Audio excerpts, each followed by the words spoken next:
প্রথমে যে ব্যাপারটা আমি বলতে চাই তা হলো আল্লাহ আজ্জা ওয়াজাল সূরা আন-নাহলের শেষ অংশে বলেছেন উদউ ইলা সাবিলি রব্বিক, যেটার অর্থ সাধারণভাবে বলা যায় তোমার রবের পথে ডাকো। এটাই সাধারণভাবে বলা হয়েছে এখানে। বিল হিকমা অর্থাৎ প্রজ্ঞা ব্যবহার করো, অথবা বলা যায় তোমার রবের প্রতি ডাকো প্রজ্ঞার সাথে।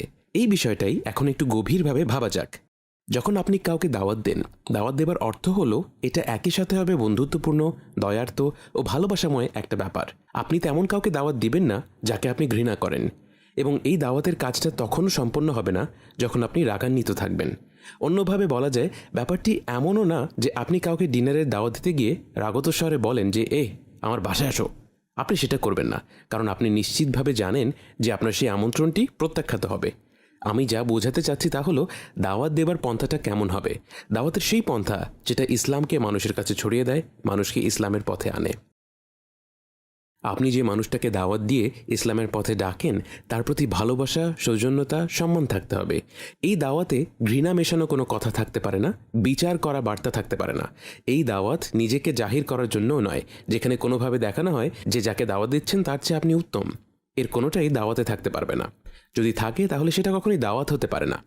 এখন দেখা যাক আল্লাহ প্রথম শব্দটিতে কি ব্যবহার করেছেন, উদউ, এবং তারপরে তিনি বলেছেন ইলা সাবিলি রব্বিক, তোমার রবের পথে ডাকো।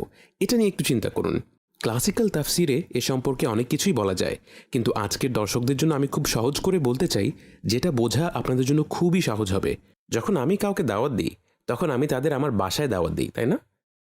আমি তাদের একটা সম্মেলনে ডাকি, আমি তাদের আড্ডায় যোগ দিতে ডাকি, আমি তাদের এই প্রোগ্রামে ডাকি, রেস্টুরেন্টে ডাকি। এর অর্থ আমি বোঝাতে চাচ্ছি যে আপনি মানুষকে দাওয়াত দেন কোনো নির্দিষ্ট গন্তব্যস্থলে। আপনি কিন্তু কাউকে ফোন দিয়ে এটা বলেন না আমি তোমাকে 95 নম্বর রোডে দাওয়াত দিচ্ছি। এভাবে বললে ব্যাপারটা সবার কাছে বোধগম্য হবে না। আপনি মানুষকে কোনো পথে আমন্ত্রণ করেন না, আপনি মানুষকে ডাকেন কোথায়? একটা নির্দিষ্ট গন্তব্যে। হ্যাঁ, তখন বিষয়টা পরিষ্কার হবে। এখন ভাবুন আল্লাহ কি বলছেন, উদউ ইলা সাবিল রব্বিক, মানুষকে ডাকো কোথায়? তোমার রবের রাস্তায়, তোমার রবের পথে। এই দাওয়াতটা কোনো নির্দিষ্ট গন্তব্যের দিকে দেওয়া হচ্ছে না, দাওয়াতটা দেওয়া হচ্ছে পথের দিকে। কারণ এটা অন্য সব দাওয়াতের মতো না। যদি সহজভাবে আমি আপনাদের বলি, এটা কোরআনের খুব গভীর একটা জ্ঞান। এই প্রজ্ঞা খুবই গভীর। যখন আপনি কাউকে আপনার বাসায় ডাকেন তখন সেটা হয় আসলে একটা গন্তব্য।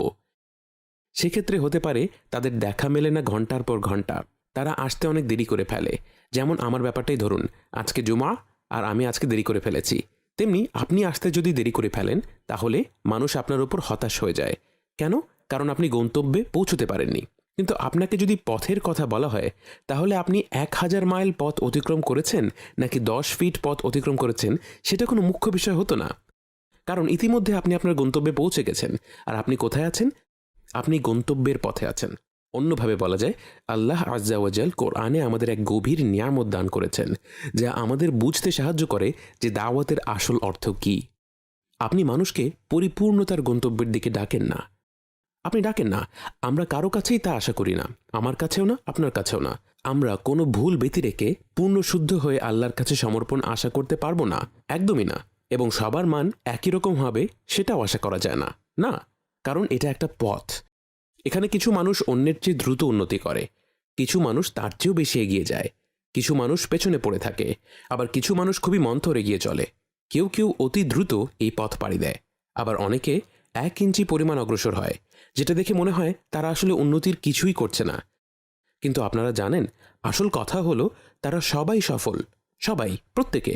এই পথ চলার মাঝেই তাদের কেউ মৃত্যু মুখে পতিত হলে, এমনকি তারা যদি কেবল পথ চলা শুরু করে এবং গন্তব্যে নাও পৌঁছতে পারে, তবু তারা আল্লাহর কাছে গ্রহণযোগ্যতা পাবে, কারণ তারা ইতিমধ্যেই আল্লাহর পথে নেমেছিল।